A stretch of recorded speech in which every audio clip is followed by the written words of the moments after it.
I think Jaquez Smith, one of our defensive ends, is going to have season-ending IR status. He hurt his Achilles tendon. Very disappointed. He's doing some good things for us. I think that's the only real injury of note, but I'll be happy to answer any questions I can. 2 players in 2 weeks. Yeah. What do you make of that, if anything? What do I make of that? It's unfortunate, man. I mean, veteran players that it's a tough injury. I know that, but it's disappointing. We've seen a few times this season now where the offense seems to come out on the opening drive and put together a really good drive with a really good rhythm, and then it doesn't seem to carry over into subsequent drives. Is there anything that you would attribute that to, and how do you maybe try to sustain that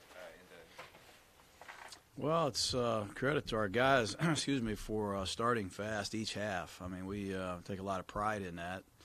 We had a couple offensive pass interference penalties that really slowed us down and put us behind in the stakes yesterday. We didn't have the ball very often in the second half, quite honestly. After the touchdown drive to make it 20-17, I think we had a 3-and-out.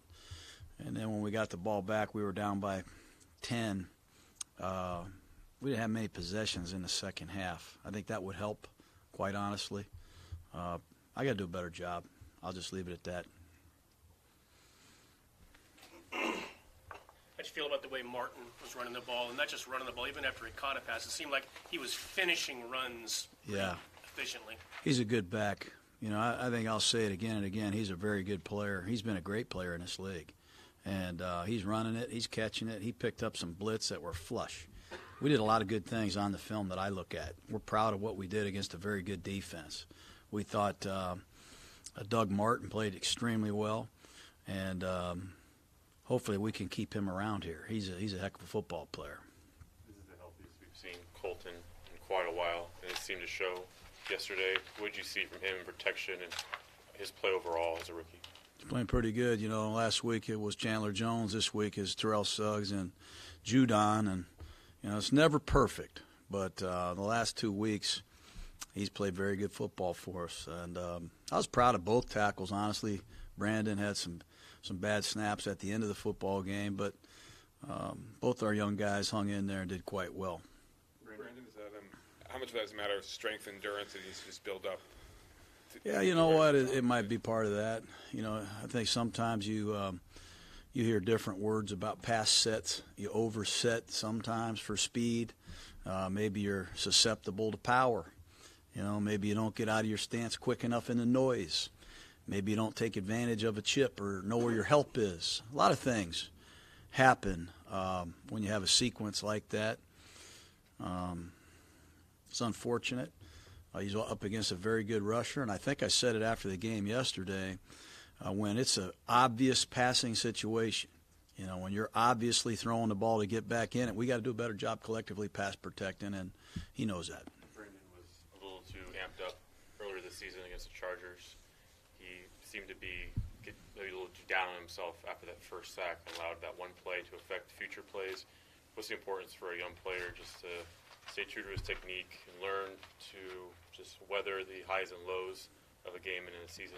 It's easy for us to say in an air-conditioned theater like we're in right now. But when you're out there and the bullets are flying and you got all kind of blitzes and stunts and the crowd noise and the audibles and things are happening fast and you're blocking great players, you know, and you're a rookie out of North Carolina A&T, it's a different ball game.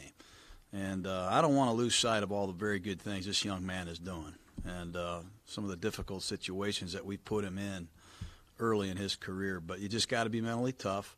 He's going to have to be like a defensive back. You know, you're going to get beat once in a while. You got to have thick skin.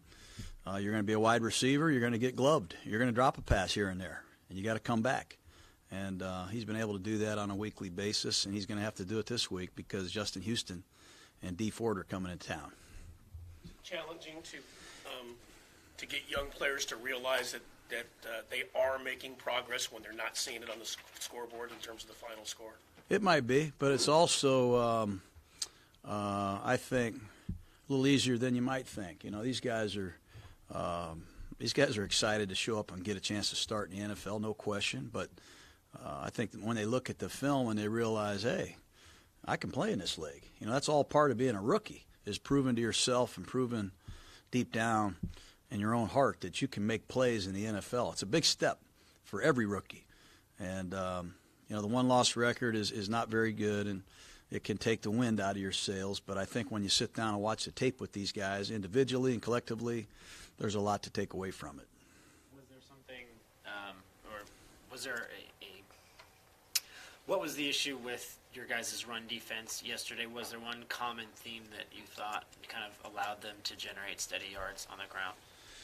Well, it's a unique way of doing business right now in Baltimore. It's a 250-pound back. It's a electrifying 4-3 quarterback. One's going one way, one's going the other way, and the young man can throw the football. You got to defend a lot of different things. And there were times we made some mistakes up front. We got out of our gaps. There were times you really got to credit the Raven front for being physical. But, look, there's three ways that ball can go. It can go in the fullback's gut.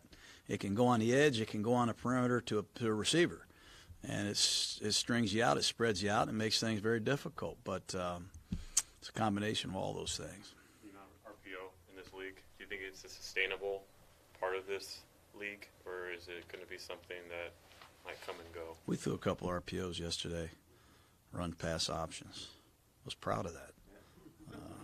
You know, I don't know. You know, I think as long as you don't compromise the health of your quarterback, I think it's here to stay. You know, some of these run-pass options, they put your quarterback at risk. We all know that.